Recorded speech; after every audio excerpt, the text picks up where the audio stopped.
আসসালামু আলাইকুম। Hello foodies, this is Shoaib from food freak BD. আজকে আমি আপনাদের সামনে নিয়ে হাজির হলাম পোয়া মাছের কারি একটি রেসিপি নিয়ে। আর এই রেসিপিটি আমি কক্সবাজার রেস্টুরেন্ট স্টাইলে তৈরি করে দেখাবো। এটা খুবই সুস্বাদু এবং খুবই মজাদার। আপনারা অবশ্যই বাসায় ট্রাই করবেন। তো চলুন আমরা রেসিপিটি দেখি।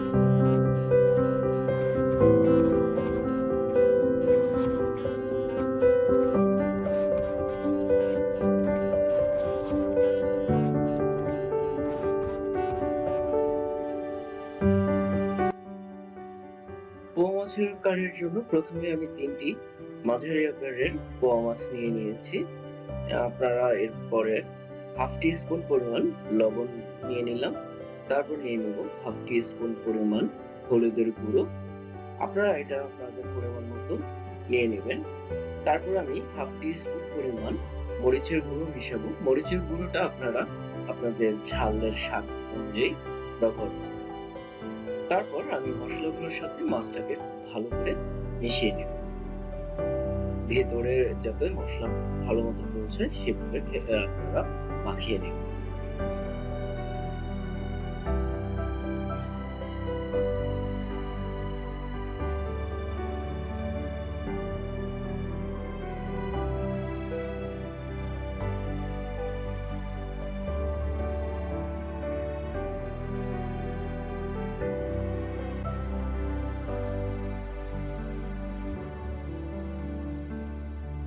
এরপর আমি একটি কড়াইয়ের মধ্যে 1/4 কাপ পরিমাণ সয়াবিন তেল নিয়ে নেব। তেলটা ভালো করে গরম হয়ে গেলে আমি এর মধ্যে মাছগুলোকে ছেড়ে খুব ভালো করে ভেজে নেব। খুব বেশি ভাজা লাগবে না, মোটামুটি ভাজা হয়ে গেলে আমরা মাছটাকে নামিয়ে নেব।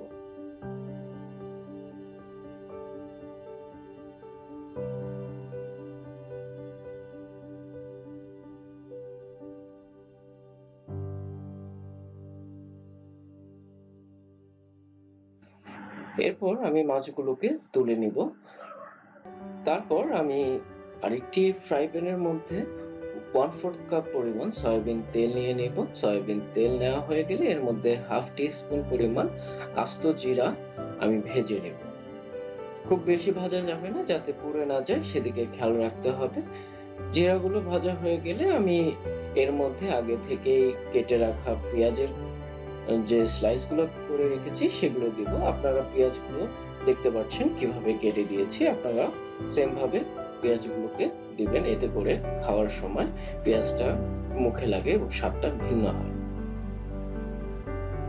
খুব বেশি ভাজা যাবে না। তারপর আমি 1 টিস্পুন পরিমাণ আদা বাটা এবং 1 টিস্পুন পরিমাণ রসুন বাটাও দিয়ে দিব।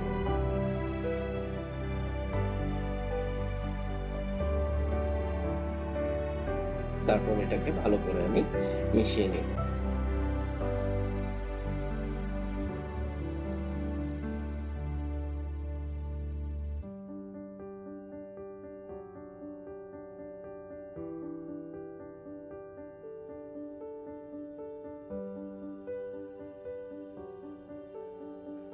এই পর্যায়ে আমি হাফ টি স্পুন পরিমাণ হলুদের গুঁড়ো দিয়ে দিব। হাফ টি স্পুন পরিমাণ মরিচের গুঁড়ো দিব। মরিচটা আপনারা স্বাদ মতো দিয়ে নেবেন।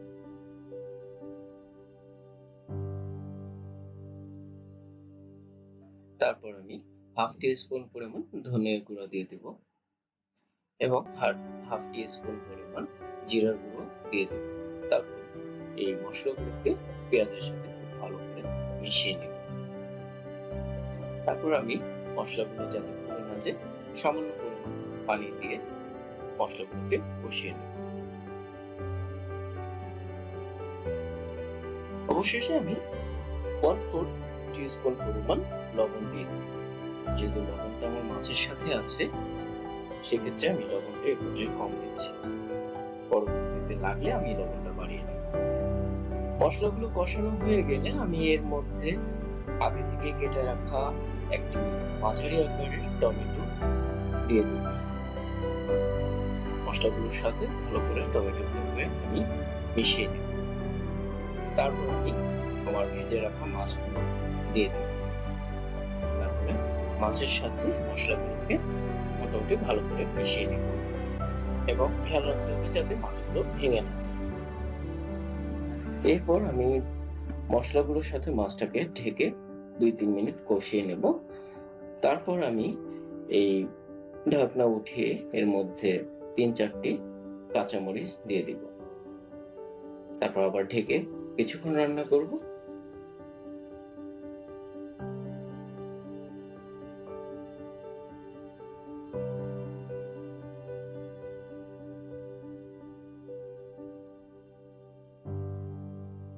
এই পর্যায়ে আমি 1 কাপ পরিমাণ পানি মিশিয়ে নেব।